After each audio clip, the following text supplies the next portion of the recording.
Good morning.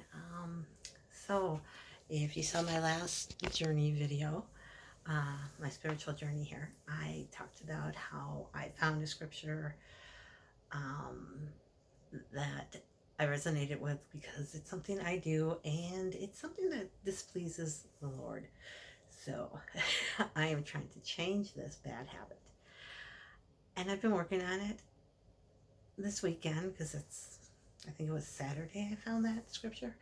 And this morning, while I was reading scripture, I in Proverbs I came across if you rob your parents, blah blah blah, and that just set me off because I have a sibling who did that, who emptied out who not only robbed our parents but also many of our relatives and other people, and tried to blame it on me.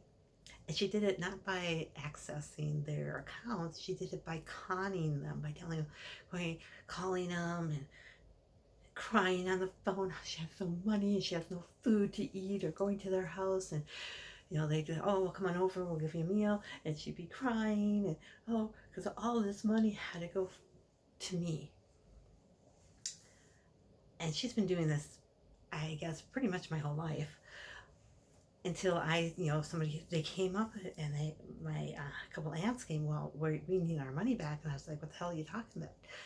And they said, well, we had to give your sister so much money because she needed help, and this money had all gone to you for your special trip. And I said, well, what trip? What the hell are you talking? I was like, what trip?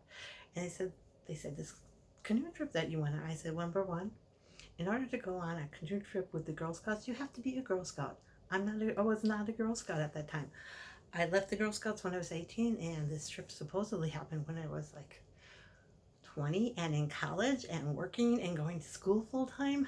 And like, well, what was during summer? So I pulled out my checkbook and stuff, and I said, look, see, I was taking classes that summer, and I was working that summer. So I didn't go on a 2-week canoe trip.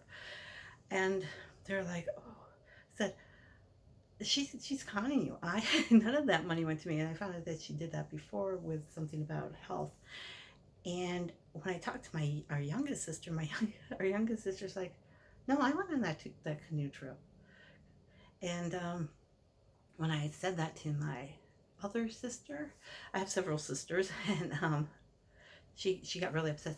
I don't know why you're making such a big deal out of this. It's like, because those people are telling me I own thousands of money that you conned them out of.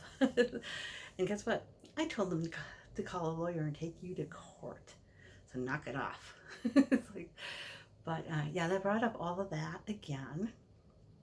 And it also brought up somebody else in my life who really lied about me out of jealousy over the strangest thing. And then because she couldn't affect me, I didn't let it affect me. She went after my family, and it did affect my family and my parents' finances and stuff like that. Cause she went around and she told so much lies. So it's very hard for me to not want these people to be harmed, to see them get justice. And so I'm having a difficult time right now to let it go and hand it over to the Lord, since He's the judge and He's the one who will sentence them. He may already have started doing it. I don't know, because it's really not my business. I have to leave it up to Him. And that is what I'm struggling right now, is to not wish them harm and to let the Lord handle it. So just wanted to let you know that this journey is not an easy one. So have a great day. Bye.